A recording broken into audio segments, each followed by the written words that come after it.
Olá, meus amigos, minhas amigas do site Notícias Agrícolas. Estamos aqui nessa segunda-feira encalorada para mais um programa Conexão Campo Cidade. Vocês sabem que o nosso programa tem como propósito maior construir pontes para unir o público da cidade e o público rural. E hoje, ao lado do Roberto Rodrigues, do Tejon, do Antônio, nós temos aqui um convidado especial, o amigo Christian Lobauer. O Christian é professor, palestrante, consultor e é o ex-presidente da CropLife, instituição que cuida institucionalmente de vários segmentos importantes aí do agro, como a indústria de defensivos, de biológicos e vários outros setores. Christian, seja bem-vindo e para nós é um prazer te receber aqui hoje. Prazer é tudo meu, Marcelo. E os meus amigos aí, o time de craques aqui do Conexão. Satisfação estar com vocês. Ô, Christian, nós vamos jogar a bola para o Tejon, que está lá em Nantes, na França, e ele já deve estar até com sono, porque o fuso horário é 4 horas a mais, né, Tejon? Conta para nós aí, Tejon, como é que está a temperatura e como que está esses protestos que estão ocorrendo aí na França em relação aos produtores rurais e como isso pode impactar nesses avanços dos acordos entre a União Europeia e o Mercosul.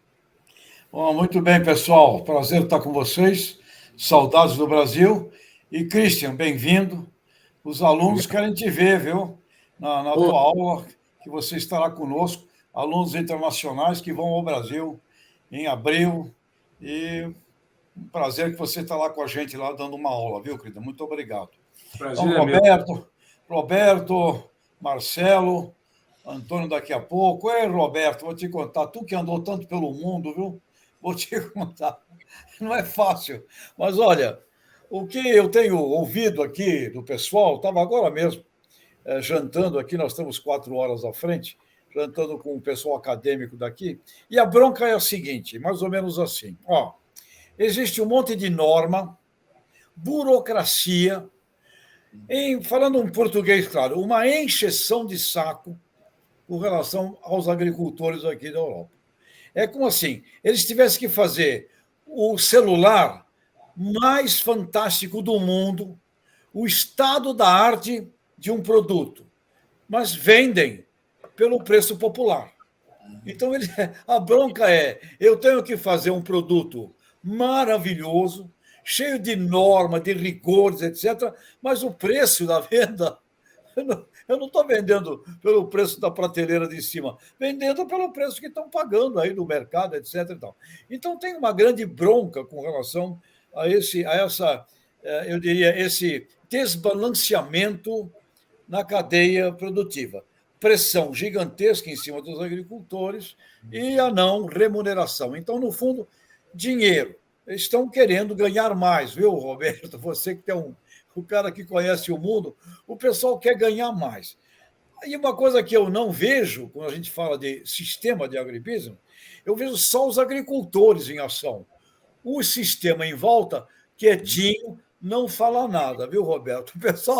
O pessoal, porque é engraçado esse raciocínio. Eu quero que você, agricultor, seja campeão olímpico, state of art, estado da arte de tudo que você faz, com normas, burocracia, rigores, fiscalização. Mas você não vai ganhar um prêmio, um Ed velho por isso. É o prêmio, é o preço que está por aí rolando.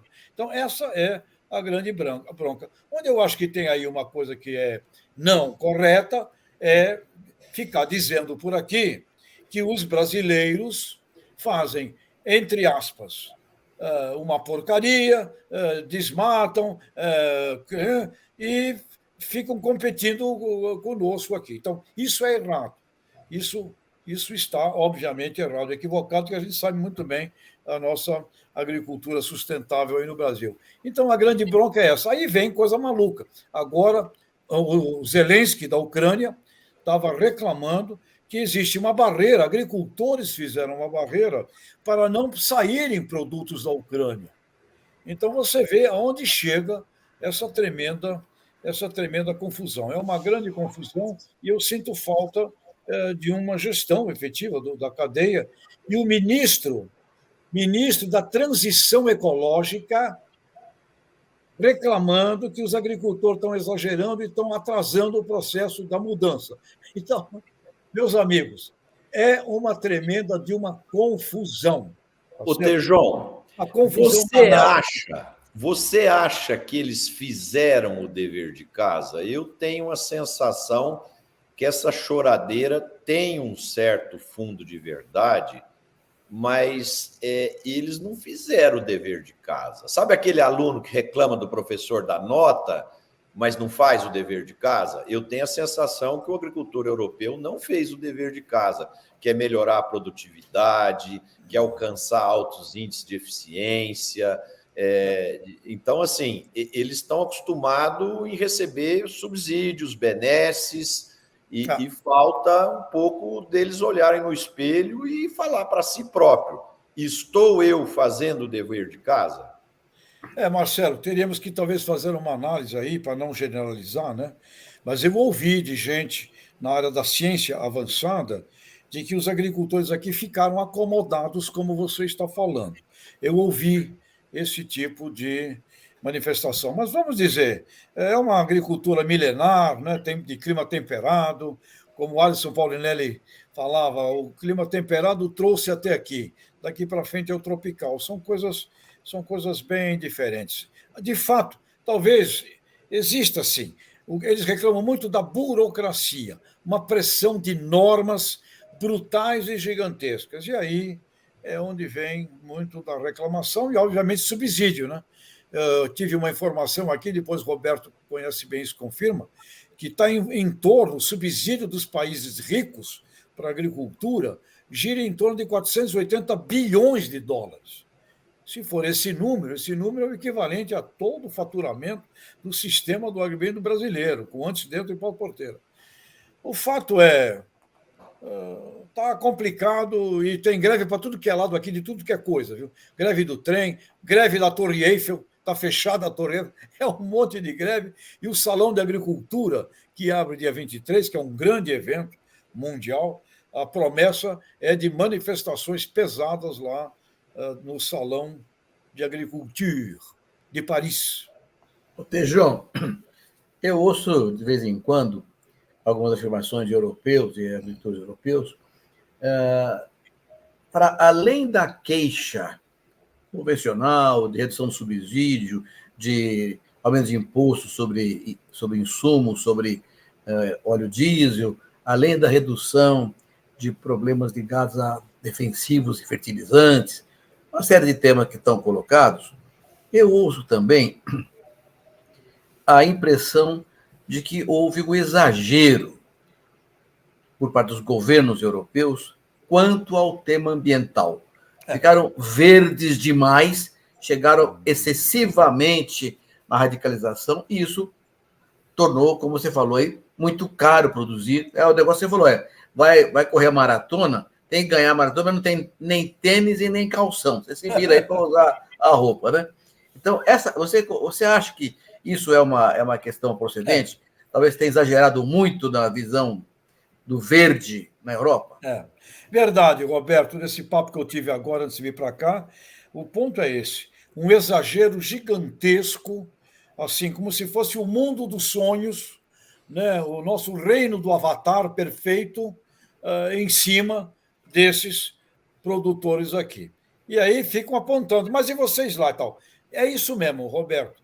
Um exagero de normas, de exigências, burocratas, um inferno, Roberto.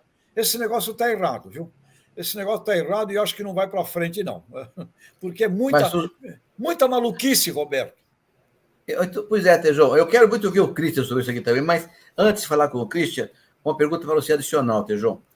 Uma surpresa, aparente surpresa, é que o setor urbano apoiou o setor rural nessa luta aí. O que está levando os governos a reverem esses critérios. Mas está sentindo isso? Os governos vão voltar atrás, estão voltando atrás? Como é que você está vendo essa questão? Sim. Eu vi uma série de reuniões Roberto, das comunidades agrícolas com os prefeitos das cidades. E os prefeitos todos prometendo, vamos dar um jeito, vamos ver, vamos ver, vamos ver. Eu acho que vai sair um jeitinho meio brasileiro, Roberto. Acho que vai sair um jeitinho. Reuniões com prefeitos das cidades que estão tomando para si a ideia de dar um jeito, de amenizar, de colocar bom senso. Eu acho que vai sair esse assunto de um bom senso, Roberto. Ok. Christian, a bola está com você agora, amigo. Olha, é muito interessante esse assunto mesmo. Eu acho sim, o que está acontecendo na Europa tem um termo que eles mesmos usam, que já vem há um bom tempo, que já é motivo de queixa do cidadão europeu médio, que é o que eles chamam de déficit democrático, que é o quê? Esse processo de um Estado híbrido, né? Que a União Europeia é um Estado híbrido, né? Ela tem instâncias supranacionais, instâncias nacionais, e aí tem o princípio da subsidiariedade, que é aquele que é o princípio mais importante, que tudo que pode ser decidido localmente deve ser decidido localmente.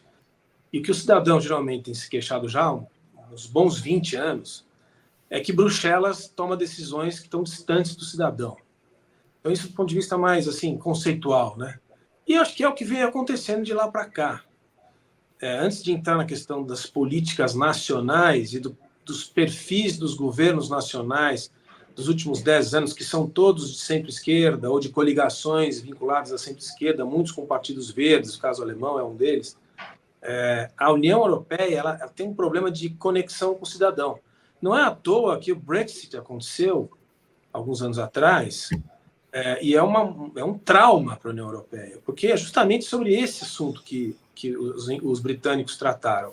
Tudo bem que o plebiscito lá teve uma influência populista, de entrar com a imigração no meio da conversa, mas os britânicos sempre se irritaram com Bruxelas por essa centralização de decisões.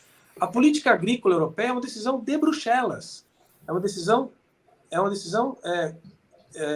do continente, não existe política agrícola alemã, política agrícola francesa. Então, dentro dessa conjuntura muito específica europeia, o que está acontecendo nos últimos anos, depois do Brexit principalmente, é que esse distanciamento não reduziu, ele aumentou.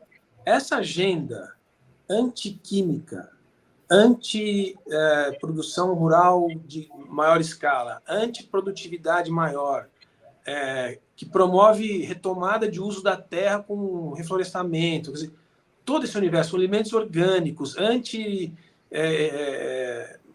produtos de defesa animal, quer dizer, é um pacote de coisas que está dentro do tal Green Deal que fez o agricultor apitar, porque no final ele está muito, posso estar enganado, mas acho que não estou. O fato de ter importação, de ter o perigo da agricultura brasileira, etc., é um ponto marginal na conversa. O agricultor europeu, a agricultura europeia, se for mercado, não tem como existir. Então, ela vai sempre existir com subsídio. Isso é o problema deles. A gente não tem que se meter nisso, porque se o contribuinte lá quer pagar para subsidiar a agricultura, o problema é deles.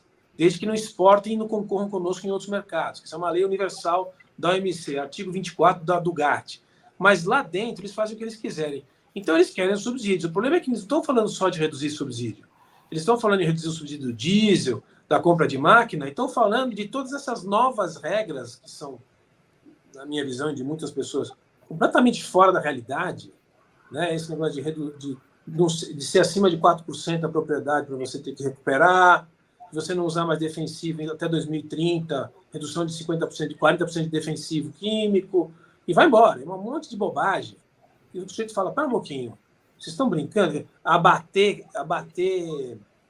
rebanho na Irlanda, na Holanda, por questão do nitrato, por questão de gases de efeito estufa, metano, umas coisas. O cara fala assim, escuta, eu não quero mais brincar disso daí. E acho que isso está sendo comprovado com a realidade. A inflação nos alimentos hoje na Europa é uma realidade. Quando você tem aumento de custo de comida e aumento de custo de energia ao mesmo tempo, é um prato feito para a estabilidade social. Até alguns anos atrás, o número que eu tinha é que a família média europeia gastava 14% da sua renda com comida. Pode ser que esse ano chegue a 20%. Você fala, Christian, 20% ainda é pouco, mas para o europeu já é bastante.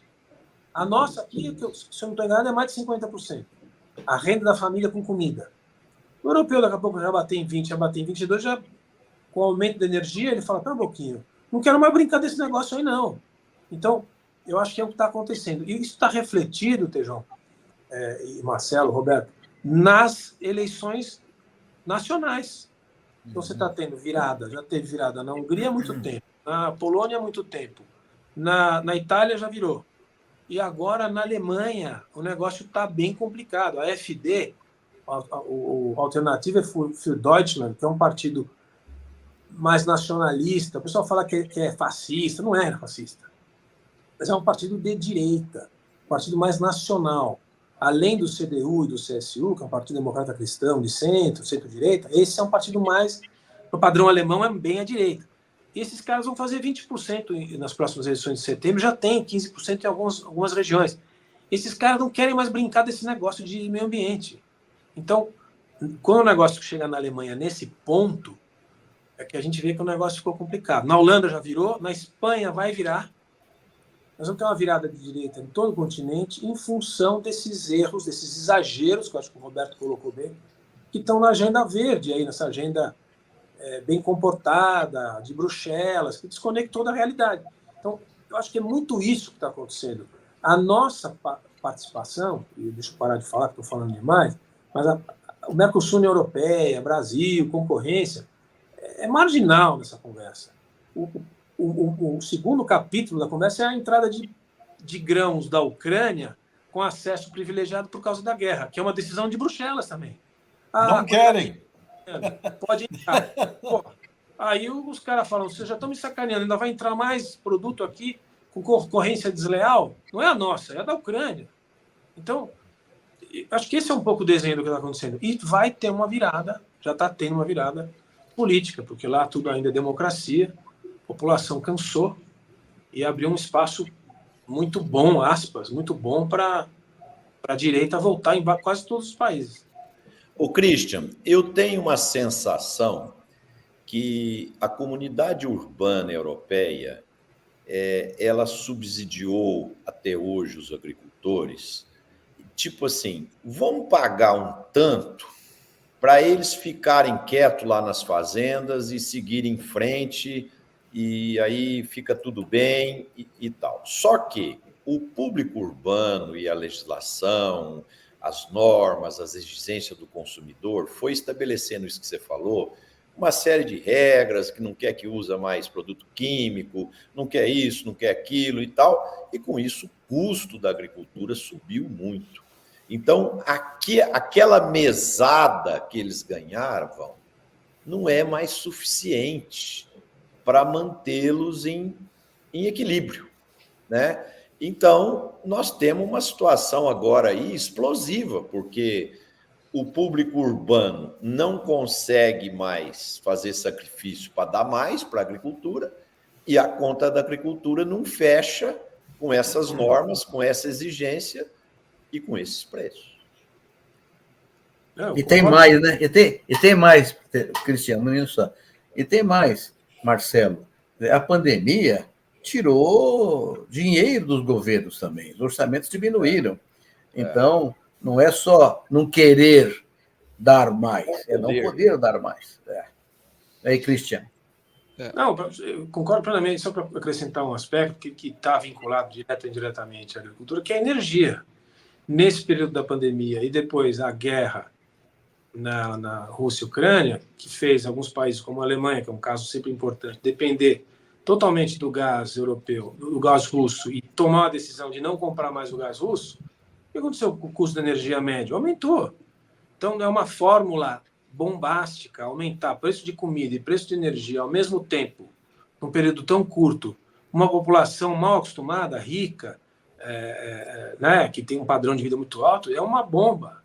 É uma bomba. E ela chegou. Começou com os agricultores, por isso que tem um monte de gente na cidade apoiando. Na verdade, a população agrícola, se eu não estou enganado, não passa de 10 milhões de pessoas. São mais de 370 milhões de europeus.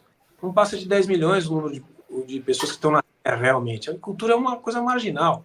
Você vai ver na França, então, o Tejão me corrige aí. Há tempos atrás eu vi os números. o maior beneficiário do orçamento europeu para a agricultura, entre os países europeus, é a própria França.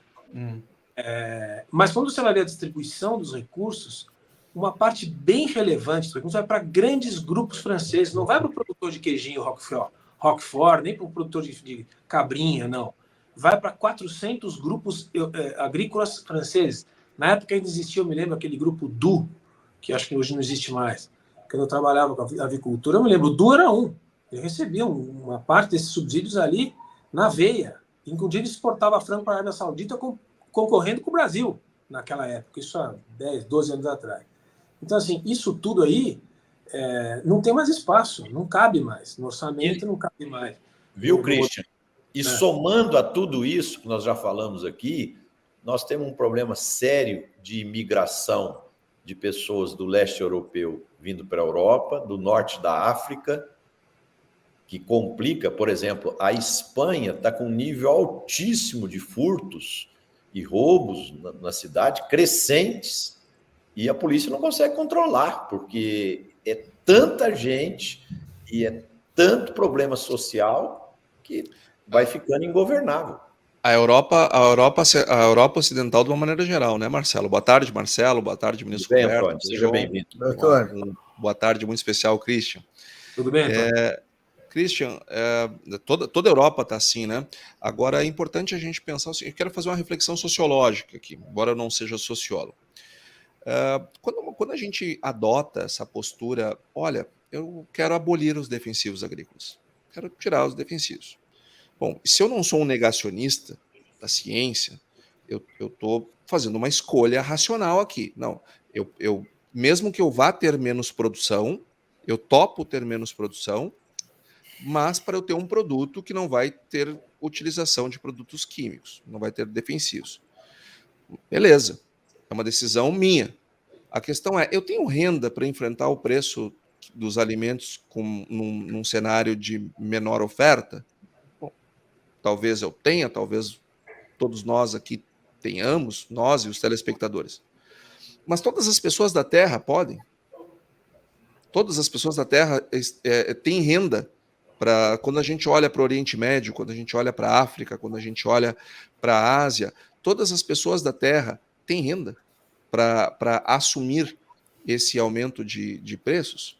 Então percebe que isso é um pensamento elitista e de uma elite descolada da realidade mundial.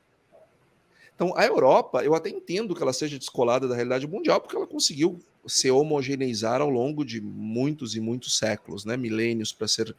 Agora, o que eu não consigo entender, Christian, como é que alguém no Brasil, um país de 210 milhões de habitantes, com um PIB per capita bastante baixo, com inúmeras necessidades, com um grau de pessoas com uma renda bastante baixa, com uma série de limitações, a gente pode pensar na ideia de produzir sem ciência, de modo a produzir o máximo possível para que os preços fiquem mais acessíveis para o maior número de pessoas no mundo. Porque nós somos um país pobre. Por isso que eu não aceito um brasileiro, por mais rico que ele seja, esse descolamento, porque aqui pobreza a gente vê na esquina. E o europeu, ele não está se dando conta, o europeu não, Bruxelas, né, os dirigentes, os representantes, enfim, porque a gente observa que o europeu médio ele não é muito diferente da gente, como nós aqui, em termos de pensamento, né? Agora, o europeu, quando ele assume essa agenda, não, vamos tirar os defensivos, vamos produzir orgânicos, vamos não sei o quê, ele vai piorar o problema da imigração, porque os preços tendem a aumentar dos alimentos, a vida se torna ainda mais complicada na África, no Oriente Médio, no leste europeu, essas pessoas vão querer migrar para onde tenha uma chance maior do seu filho não passar fome.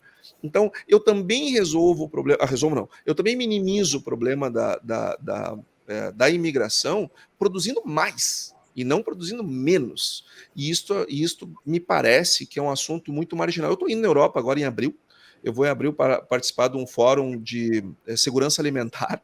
Apesar do fórum de ser de segurança alimentar, ele é uns 30%, 40% do temário é questões ambientais. Poxa, a gente não consegue botar o tema a segurança alimentar nos assuntos ambientais, mas o ambiental está lá. Mas tudo bem, beleza. Eu espero que a gente tenha uma discussão importante sobre isso, porque eu sinceramente não vejo uma preocupação das pessoas com segurança alimentar comparado, claro, com o que nós vemos de preocupação ambiental e de saúde, de não sei o que, como se produzir na agricultura fosse sinônimo de insalubridade ou coisa do tipo. Bom, o problema, Antônio, você pode fazer uma agricultura absolutamente conservacionista lucrativa. Vou trazer aqui o exemplo do querido amigo Zecão, lá de Lucas do Rio Verde. Se fizéssemos uma Olimpíada agrícola, nós teríamos, dentro de todos os rigores conservacionistas, com certeza teríamos agricultores brasileiros no pódio. O grande drama é que isso vale para 10%, 15%, a grande maioria não consegue.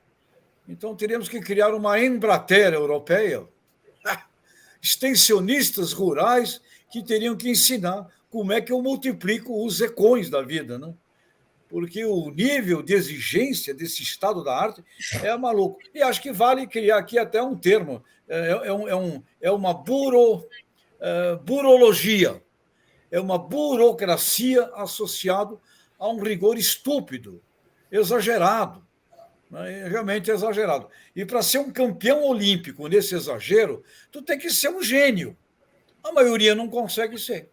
Então aí vem o desbalanço e a grana que o cara vai receber, Antônio, por fazer esse produto maravilhoso, é a mesma grana da commodity. Ele vai ter que produzir um Jaguar fantástico e vai ter que vender como se fosse um Fiat popular. Nada contra o Fiat popular, mas a distância, né? Mas aí, Tejão, a gente tem que fechar essa equação. Se esse cara não consegue receber mais por esse produto, ou as pessoas que demandam esse produto não estão dispostas a pagar mais, ou não tem tanta gente assim querendo esse produto. É uma coisa ou outra, né? Então, só exigência não dá, né? Agora, o setor agroindustrial, Antônio, fica quieto, né? Porque se eu receber um produto maravilhoso, pagando o mesmo valor, é maravilhoso na minha decisão de supply chain. Então, eu estou cobrando aqui, nos papos que eu tenho com os amigos aqui que vieram, de Cargill, escuta, vocês não falam nada? Não. Eles não falam. Não falam nada. Agora, Roberto, você falou uma coisa interessante, eu numa conversa que eu tive aqui com Tilman Stamp, esse homem é um diretor da Cargill há 25 anos, acompanhando o mercado mundial, é um cara sensacional. Ele falou assim, olha, o problema que nós temos é problema da Europa, isso é problema interno, nós temos que resolver isso aqui, como o Christian também colocou. É um problema daqui. O problema é nosso. Ô, Tejão, eu concordo com isso aí, com essa visão aí. Mas eu acho que o que está acontecendo na Europa pode trazer para nós algumas interessantes reflexões, né?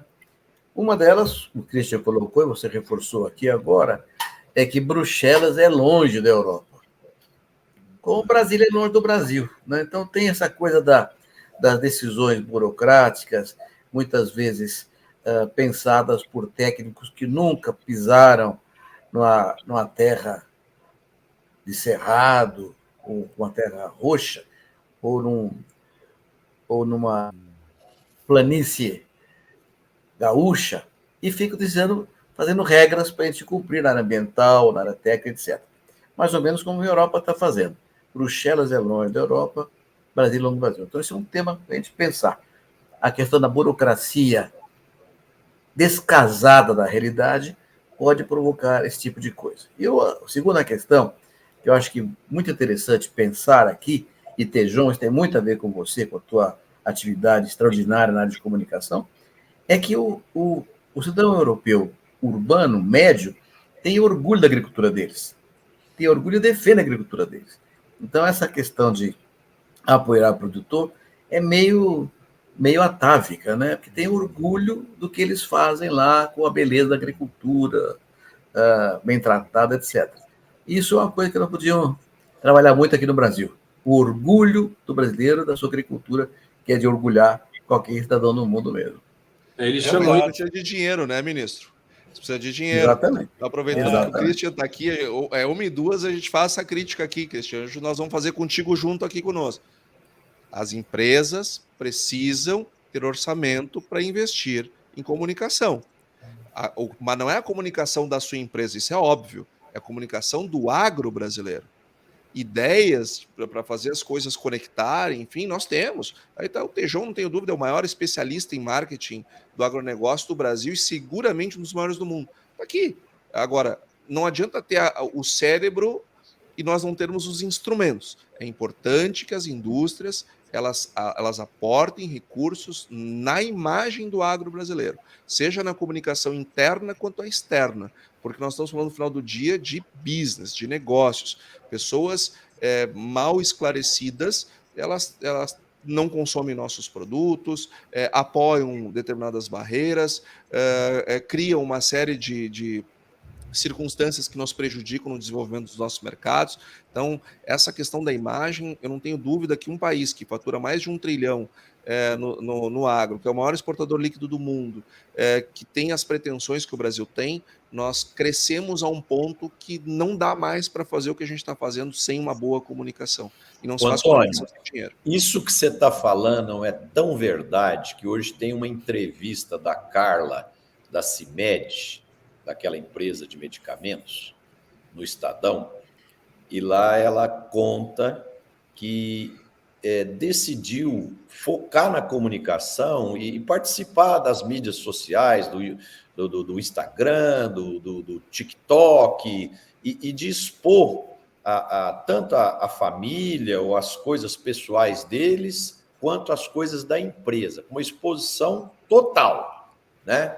E lá ela explica claramente que, a partir disso, ela chegou a 1.200.000 seguidores e que o valor da CIMED para o mercado cresceu barbaramente a hora que ela passou a investir forte em comunicação. Quer dizer, então, esse é um exemplo prático, claro, que mostra quanto que comunicação agrega valor a qualquer negócio. Só que nós, no agro, pela cultura de commodity que nós temos, de custo baixo, de eficiência logística e alta produtividade, a gente não consegue acreditar que tem que pôr uma rubrica ali de comunicação para gerar valor e capturar margem, imagem e assim por diante. Então, esse é um problema crônico, cultural, que nós precisamos mudar. Se me permite, Marcelo, acrescentar uma coisa aí que o Antônio levantou e que vai na linha do que você está falando, é o seguinte: na Europa, na política agrícola comum, tem um outro conceito na lei, que é o de multifuncionalidade. Eles acreditam que a agricultura é muito mais do que só, aspas, só produzir comida. É a paisagem, é a cultura, é a arquitetura, é a coisa mais idílica, né, da Europa, como se construiu e tal. Então, isso é considerado pelo europeu médio como uma coisa importante. E isso que ajuda a justificar uma boa parte desses subsídios enormes que ainda existem. A multifuncionalidade. E um outro aspecto que a gente não tem e nem vai ter isso aqui, pelo contrário, dos grandes países agrícolas, Estados Unidos, Argentina, Brasil, Rússia, Ucrânia, Austrália, o único que olha essa agenda europeia com todas essas restrições que a gente comentou e que leva isso a sério é o Brasil. Eu fico olhando, o Antônio fez a pergunta assim, Christian, como é que tem alguém aqui que leva isso aí, que acha que isso aí é uma coisa que faz sentido? Faz muito sentido no Brasil, inclusive por que eu acho que acontece isso? Porque os portugueses, eles iam estudar na França, né? A nossa formação intelectual é francesa. Depois, a formação do Brasil, as Forças Armadas, fez a escola com a escola positivista francesa. As universidades foram criadas por pensadores franceses, né? Lévi-Strauss, etc. E a burocracia brasileira, ela vai, a intelectualidade, a burocracia, quando vai para estudar, foi pelo menos muito para a França. Então nós somos uma França na América do Sul, embora nós sejamos americanos. Americano em propriedade, americano em comportamento, americano em agricultura, americano em tamanho, em expansão, em comportamento. A gente é americano com educação de francês. Então não vai dar certo. Quando vem essa agenda europeia toda para cá, ela faz um sucesso impressionante. As burocratas acham ótimo o assunto de orgânico, de não uso de defensivo, de proteção de floresta, tudo isso. É tudo um negócio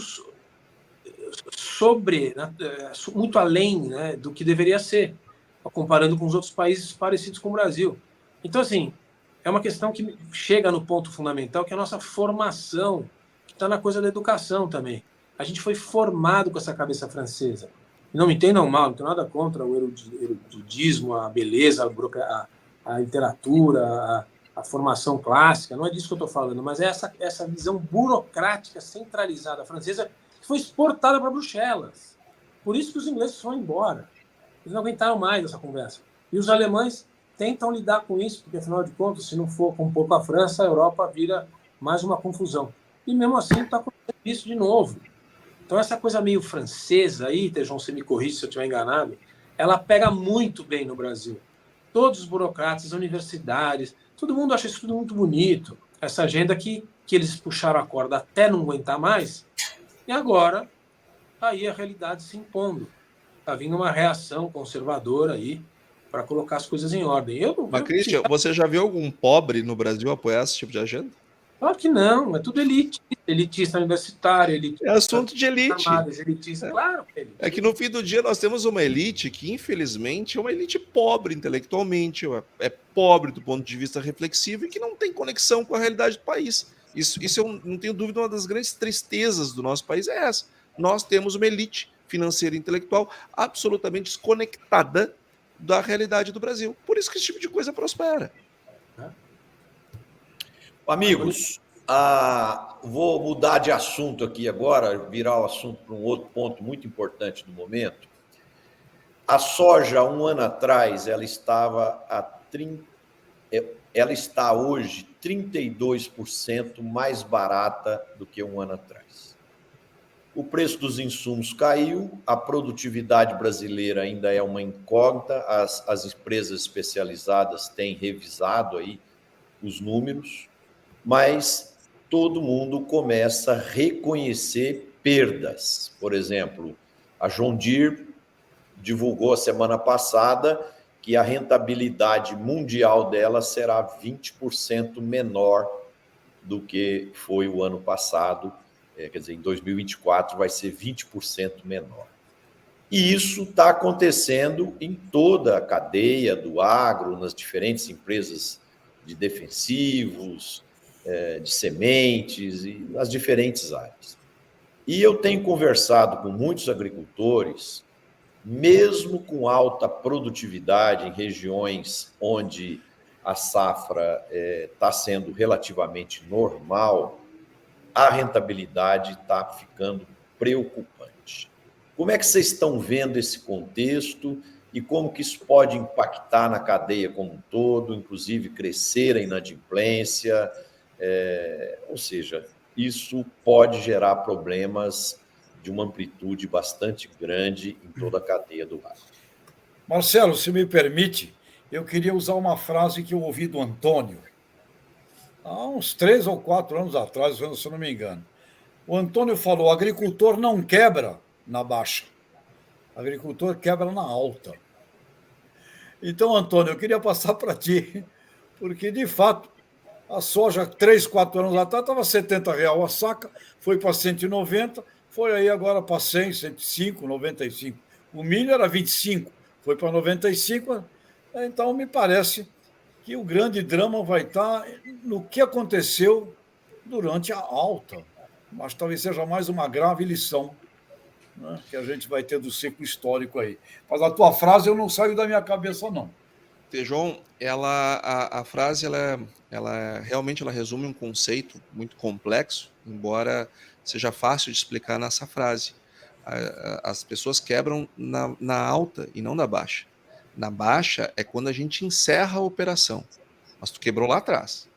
Porque quando a gente está num momento bom, num negócio que é cíclico, cíclico de produção e cíclico de preço, nos momentos bons, nós temos que capitalizar o nosso negócio, trazer a alavancagem para níveis seguros, elevar a liquidez para níveis seguros, de modo que o nosso negócio ele possa enfrentar qualquer cenário negativo, seja de preço, seja de crédito, seja de produção, porque veja, em 10 anos, com certeza, qualquer negócio no Brasil, agro, vai passar ou por uma grande crise de preços, ou por uma grande crise climática, ou por uma grande crise de crédito, ou mais provável os três nesses 10 anos. Se isso eu sei que vai acontecer, eu preciso me preparar para isso. No ano bom, é o ano que nós reduzimos a alavancagem, elevamos liquidez, melhoramos perfil de endividamento, organizamos fluxo de caixa. Isto não é produzir, isto é gerir.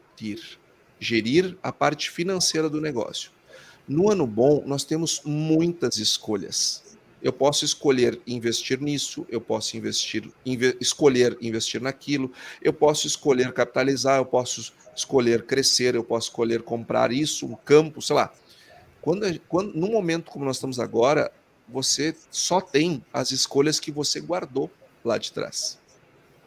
Agora, se você fez todas as escolhas lá atrás e não guardou nenhuma para fazer no momento desses, fica difícil atravessar a ponte. Então, nós temos que entender que quando a gente toma decisões equivocadas do ponto de gestão num ano bom, nós não estamos enxergando, mas aquela decisão está nos quebrando. A gente vai quebrar lá, a gente vai fechar lá na frente, mas quebrou quando teve aquela decisão. E Marcelo, eu quero trazer aqui uma lembrança, até porque nós fomos bastante xingados, tanto eu quanto você. Lá em setembro, nós falamos, tá lá no site Notícias Agrícolas, tem os programas inteiros, tem os cortes que o pessoal do Conexão faz e publica em todas as plataformas. Lá em setembro, nós vínhamos avisando. O pessoal tem que travar. Eu sei que 150 no Porto, né? Não vou pegar na praça, no Porto. É um preço que não é o que a gente gostaria, assim, mas a tendência é cair. As pessoas nos xingaram, disseram que nós estávamos a serviço de trading, que nos chamaram de analista de escritório, não sei o quê. E, infelizmente, a gente está vivendo esse negócio. É claro que são a minoria. A maioria aproveitou a informação, foi lá, travou, e pelo menos 30%, 35% da sua produção está vendida a preços melhores. Agora, uma boa parte, uma pequena parte, nos xingou, só que eu espero que tenha nos xingado e travado. Porque se nos xingou e não travou, bom, aí é outro erro de gestão. A informação estava disponível. Roberto, quer comentar alguma coisa? Christian? Eu quero sim, rapidamente.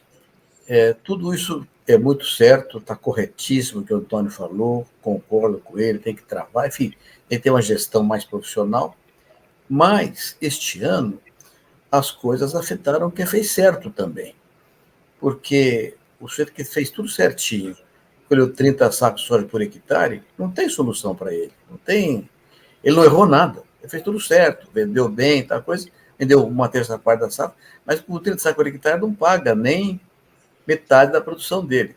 Então, a verdade é que, infelizmente, como o Antônio disse muito bem, o negócio é cíclico. É cíclico do clima, é cíclico do preço, é cíclico das questões comerciais, internacionais. Tem fatores que afetam o produtor, e esse ano foi muito difícil, porque teve muita gente que fez tudo certinho, mas não choveu. Não choveu. Ele travou uma parte da safra e não vai colher o que ele travou para entregar. Vai ter que comprar por um outro preço no mercado para pagar o que ele vendeu lá fora. Então, é uma situação dramática, que leva a uma consequência de caráter político. De novo, eu canso de falar sobre isso aqui, acho que já cansei todo mundo de falar esse assunto, que é o seguro rural. Não tem alternativa com a agricultura consistente, moderna, contemporânea no mundo inteiro, que não seja um seguro rural digno desse nome, um seguro correto, adequado. Eu vejo no Rio Grande do Sul, no ano passado, Antônio, cooperativas que fizeram seguro rural, não tiveram problema. Não é um problema. O pessoal atravessou a crise de maneira equilibrada. Ninguém ficou milionário, mas ninguém ficou pobre também, ninguém quebrou. O seguro resolveu a estabilização das questões. Então, eu acho que esse é um ponto em que o governo tem claudicado muito, não tem tratado o seguro como um tema do tamanho da agricultura brasileira. Seguro rural, vocês se lembram, o Antônio outro dia falou sobre isso, até agradecer a ele, foi eu que criei, em 2003, tem 21 anos de seguro rural, ainda não tem recursos orçamentários para subvenção ao prêmio, do tamanho do Brasil. Então, infelizmente, essa coisa da distância de Brasília em relação ao Brasil rural, que é a falta de uma política agrícola que contemple esses riscos. Concordo plenamente. Quem deu o passo maior que a perna, porque está no momento bom e tal coisa, vai ter um problema sério. Mas tem gente que não deu o passo maior que a perna e quebra do mesmo jeito por questões climáticas e de preço. O IBRE da FGV publicou um estudo a semana passada, muito interessante aí nas mídias, mostrando a evolução da produtividade no Brasil.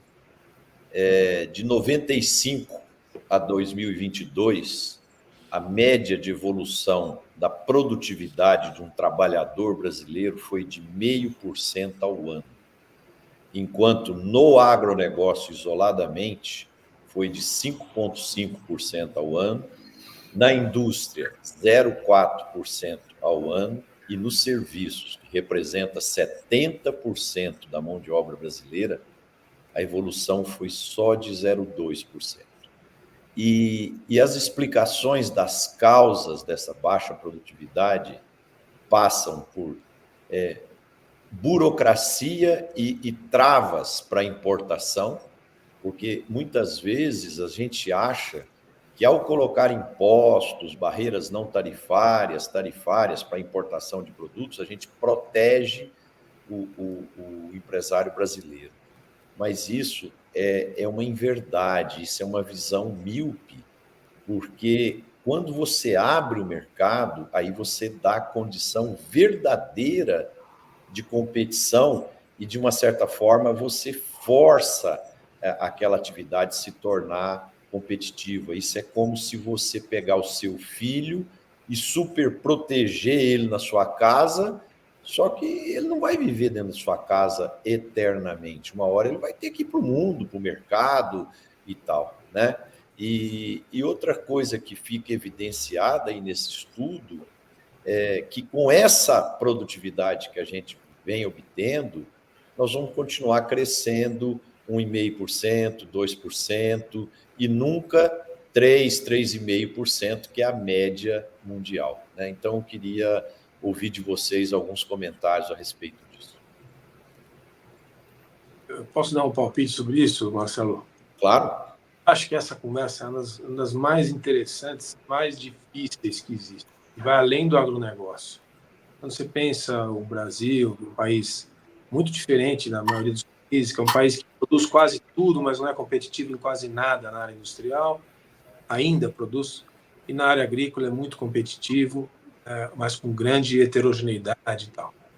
Essa coisa assim de o que taxar para importar, a política industrial de uma forma geral e a política comercial de uma forma geral, para incorporar, por exemplo, a questão do peixe agora, do Vietnã, ou a questão do leite, que vem da Nova Zelândia e do Uruguai. Aquela velha história, se não aumentar, vai quebrar. E é verdade, quebra mesmo.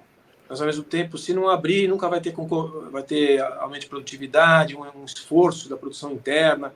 Então, tem um ajuste fino aí. Eu acho que depende de algumas coisas antes de mexer em tarifa de importação e exportação, que é a competitividade que os países que deram certo têm. E ela está na qualidade do material humano, né? Assim, qual é o maior problema, eu acho, do Brasil hoje? A gente tem tratado... Você vai falar de educação, é até meio chato, assim, mas no fundo é assim, o treinamento do capital humano, não estou nem falando mais de universidade, nem de... Eu estou falando assim, de as pessoas serem orientadas a aprender aquilo que o mundo vai demandar delas, para poderem conseguir fazer as operações necessárias, simples, para poderem usar as tecnologias que chegaram já. Porque outro dia o sujeito me contou uma história muito impressionante de uma máquina, o sujeito comprou uma máquina novinha da John Deere, estava lá, estava no campo já, e aí o sujeito ligou para ele 2 semanas depois e falou, vem para cá, pega essa porcaria e leva embora, porque esse negócio não funciona. Aí eu falei, como assim não funciona? Para fazer uma longa história curta, um amigo meu lá foi lá ver o que estava acontecendo, O funcionário que estava pilotando, ele não entendia que tinha uma bola vermelha a 20 centímetros no nariz dele, que se você apertar, quando ela piscava, você tinha que apertar ela para colocar a máquina na marcha 2. Então, assim, o que está acontecendo no Brasil em todas as esferas é que o nosso capital humano ficou muito para trás. E isso é produtividade na veia. Eu acho que esse é o primeiro ponto. O segundo ponto é um ponto de Estado. Como é que a gente pode falar em política industrial, em novo PAC, em novo em política industrial, 300 bilhões do BNDES para a indústria, não sei o quê, plano safra, se a gente ainda tem condições tributárias de trabalho e de infraestrutura medievais, entendeu? Não é conversa séria. Competitividade e produtividade é um pacote. E uma parte desse pacote é de administração pública, de política pública. A gente não consegue fazer isso. Faz 40 anos que a gente não consegue fazer. O resultado é isso que você acabou de dizer aí. Eu nem sei como eles fazem essa conta, mas 0,2% na melhoria em serviços deve ser uma média da média, né? Porque o Nubank deve ter uma tecnologia e uma produtividade tão alta nos serviços que presta, e ao mesmo tempo, na média brasileira, essa baixa porque o cara não consegue entregar pizza porque não tem pneu na moto, sabe assim? É uma coisa tão disfuncional que ela termina na formação das pessoas. É aí que está o nosso grande problema, eu acho. No fundo, educação, né, Cristiano? Nem que você não queira. É educação. Você não forma gente e não vai ter qualidade nem produtividade. A produtividade é uma coisa muito importante pelo seguinte: é o único jeito das pessoas de nós conseguir aumentar a renda do país inteiro sem gerar inflação é com o aumento da produtividade total dos fatores e o aumento da produtividade das pessoas. Não tem outro caminho. Se nós começarmos a não, mas vamos fazer com que o salário mínimo seja 10 mil reais por mês. Todo mundo. Bom, o que vai acontecer? Inflação. E aí nós vamos viver a vida que nós temos hoje com um salário mínimo mais alto, mas o nosso dinheiro vai valer menos. O único jeito de crescermos em renda é crescer produtividade, por isso que isso é tão importante. Agora, nós temos um setor público que atrai mais as melhores cabeças do que o setor privado, porque tem uma série de privilégios, tem estabilidade, tem salários mais elevados que a média do setor privado e assim por diante. Esse é um problema. As pessoas mais educadas vão para lá. Segundo lugar, gostemos ou não do assunto, Christian, educação. Pensa agora o ChatGPT. ChatGPT tem muita gente que acha que é uma ferramenta que vai desempregar pessoas. Não. É uma ferramenta para ajudar as pessoas a se tornarem mais produtivas, a conseguir fazer mais coisas. Penso da mesma forma. Nas mesmas 8 horas que se produzir mais. Serviços, principalmente. Agora, quantos brasileiros são capazes de usar essa ferramenta? No Rio Grande do Sul, Christian, a Secretaria da Educação fez um levantamento e ele chegou na seguinte conclusão: 60%, olha só, 60% de todos os alunos que terminam a jornada, vão lá no 3º ano do ensino médio, 60% não tem conhecimento básico em língua portuguesa. Uma pessoa que não tem conhecimento básico em língua portuguesa, e nós estamos falando mais da metade, ela não se expressa direito, consequentemente ela não raciocina direito. Como é que vai ter produtividade? 93% é o número de pessoas de alunos que chegaram no final da jornada sem conhecimento básico em matemática. Então, se é 60% no português, imagina no inglês. Aí ele pega a máquina John Deere, o manual em inglês, vai saber operar como. Então, o assunto de educação, ele é central nessa questão e fora toda a burocracia, né? Se eu, para abrir uma empresa, tenho que fazer uma romaria, nós queremos produzir 600 milhões de toneladas de grãos aqui no Brasil. Tejon e o ministro estão toda hora cobrando. Nós temos que ir botando meta e é assim que a gente tem que ver mesmo. Só que com as estradas que nós temos, com os portos que nós temos, com as ferrovias que nós temos, dobrar a produção vai ser lá em 2035. Nós temos 11 anos para fazer infraestrutura para isso. Se nós não construirmos a infraestrutura, não vamos conseguir dobrar a produção. Se não dobrarmos a produção, a gente não dobra a nossa produtividade por pessoa. Então, percebe que tem a educação e tem o fator externo, né? O conjunto da obra, como o Christian estava falando, isso é fundamental para o crescimento da produtividade. Senão também não acontece. Amigos, o papo está muito bom, mas estamos caminhando aqui para o final do programa. Quero pedir aos nossos internautas que estão nos assistindo, que gostaram ou estão gostando do programa, que bote um like, compartilhe com seus amigos, seus familiares, e nós vamos fazer aqui a nossa rodada final aqui. Christian, obrigado aí pela presença, obrigado, é sempre uma honra ter você aqui conosco, as portas estão sempre abertas. Queria que você deixasse uma mensagem para o nosso público aí. É um grande prazer estar com vocês. Vocês sabem que eu não sou nem agrônomo, nem veterinário. Eu sou um aventureiro aqui. Quando eu entro nesse grupo de craques aqui, e muitos outros amigos em comum que a gente tem, nos últimos, já vai bater aí 25 anos que eu convivo com esse time, eu aprendo muito desse negócio aqui do agro, e é uma coisa maravilhosa, assim. A gente aprende de economia, aprende de sociologia, aprende de genética, aprende de um monte de coisa. Então, para mim, é sempre uma alegria poder conviver com esse ambiente, com esses amigos todos, e dizer que o programa é um sucesso. Eu gosto sempre, é a segunda vez que eu participo, e sempre que vocês me convidarem, estarei junto, porque saio daqui como uma aula de pós-graduação. Você sai daqui e sabe mais. Então, uma alegria estar com vocês. Obrigado, Christian. Nós que nos sentimos honrados. Isso que você falou é uma grande verdade. Nós todos aqui, a gente aprende muito uns com os outros, e é uma oportunidade ímpar de crescimento profissional e cultural. Antônio.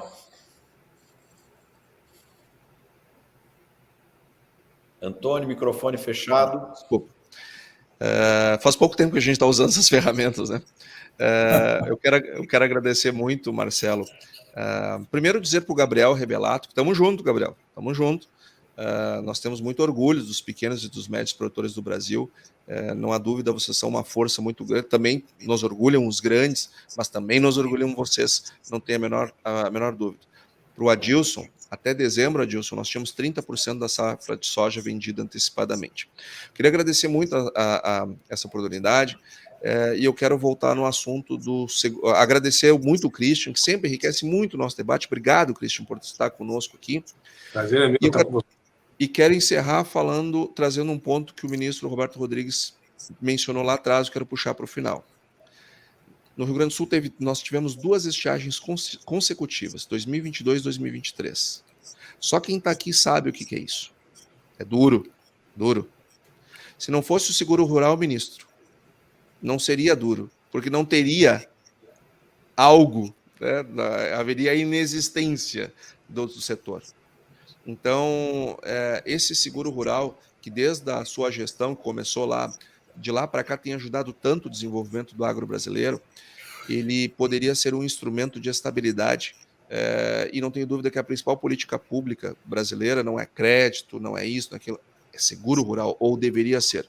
Uma pena que ela está tão desprestigiada, apesar de todos os benefícios comprovados que ela tem feito para pequenos, para médios e para grandes produtores. Então, agradeço a todos vocês, a companhia, a nossa audiência, até semana que vem. Tejon, diretamente de Nantes, na França, sua mensagem para os franceses e brasileiros, Tejon. Eu queria agradecer aqui, Antônio, você mandou aqui uma fonte de um produtor de ovelhas, que os alunos estão fazendo um estudo de caso. Uma aluna da Mongólia, uma aluna do Vietnã e uma brasileira. Querem fazer um estudo de caso de ovelhas e souberam que no Brasil tem gente fazendo ovelhas maravilhosas, tá bom? Você me mandou aqui o Richard Serpa e eu vou passar para elas essa fonte, porque não pode. O pessoal da Mongólia é bom nesse negócio de ovelha também, viu? Então... Ô, Tejon, Oi. Tejon, o ano passado no Brasil cresceu 10% aproximadamente o número de ovelhas e animais da classe aí, ovina, né? O registro dos animais. Então, o pessoal está investindo em melhoramento genético e o Brasil, com certeza, vai continuar um caminho muito interessante aí na alta eficiência ovina também. Então, Richard Serpa, eu vou falar com ele. Agora, a minha última mensagem é o seguinte, pessoal. O Brasil tem problema, mas é o melhor país do mundo. Felicidade eu tenho quando estou no avião voltando para o país, e grande felicidade eu tenho quando eu pouso no chão brasileiro. Temos problema, mas nós temos muita coisa. O Christian terminou o papo dele falando da alegria. A maior missão do brasileiro é ensinar o mundo a ser brasileiro. Portanto, que sucesso esse país é. O que fizemos de espetacular. Está nos faltando um charme de poder dizer isso melhor para o mundo. Mas, olha, não tem lugar no planeta Terra, com todo respeito. Não existe nada como o Brasil. Parabéns aos imigrantes, aos pioneiros, aos negros, aos índios. Parabéns a essa mestiçagem brasileira. Como isso é lindo! Au revoir! Roberto! O Marcelo Tejon emociona a gente com esse discurso nacionalista dele, verdade. que é Eu mudei verdadeiro. até meu discurso final agora aqui já, viu, Roberto? Mas, olha, foi um programa gostoso. Eu quero agradecer muito ao Christian pela participação dele, sempre iluminando alguns cantos que a gente não conhece direito, ao Antônio pela visão econômica dele, sempre perfeita, precisa, ao Tejon pela visão correta do que está vivendo intensamente lá em Nantes, na França. E a você, Marcelo, que coordena tudo isso com uma sabedoria enorme. Mas eu não posso deixar de terminar essa conversa com vocês reforçando um tema do qual tratamos ao longo do programa. Os problemas na Europa, os agricultores estão se queixando muito, tem defeitos dele, mas tem a questão da burocracia que exagerou na visão ambientalista, verde, querendo fazer coisas que não cabiam, pelo menos por enquanto. E também chama atenção para o apoio que o cidadão urbano deu aos agricultores, porque tem orgulho da agricultura europeia. Esses dois temas são importantes para nós, porque servem de lição para a gente. Primeiro, cobrar do governo ações consistentes com a realidade do Brasil. Não inventar coisa que não cabe para nós ainda. E também, cada vez mais, trabalhar com aquilo que o Tejon é o craque mundial de excelência. Mostrar ao povo brasileiro como é bom esse país e como tem se orgulhar da agricultura brasileira. É isso aí, Marcelo. Muito obrigado. Até semana que vem, se Deus quiser. Obrigado, Roberto. Eu me inspirei em vocês também. Eu quero deixar um recado aqui de brasilidade. Eu tive a oportunidade e o prazer de passar o carnaval no Rio de Janeiro. E eu fico, cada ano que vou lá, mais impressionado como nós brasileiros, de diferentes classes sociais, diferentes partidos políticos, times de futebol, religiões, como é que a gente consegue se unir e fazer uma festa maravilhosa como é o desfile da Sapucaí. Eu tive o prazer de desfilar lá na Beija-Flor, que não ganhou, mas a emoção de estar ali e depois a emoção de assistir os desfiles, de conversar com estrangeiros e ver o entusiasmo e a vibração deles com a festa brasileira é uma coisa extraordinária. Então, assim, eu acho que nós brasileiros, pegando esse gancho que todos vocês falaram, nós temos uma capacidade ímpar de fazer coisas imensas, fantásticas, e o que nós precisamos é acreditar mais na nossa capacidade, aumentar um pouco mais a nossa autoestima, porque realmente o melhor país do mundo para se viver é o Brasil.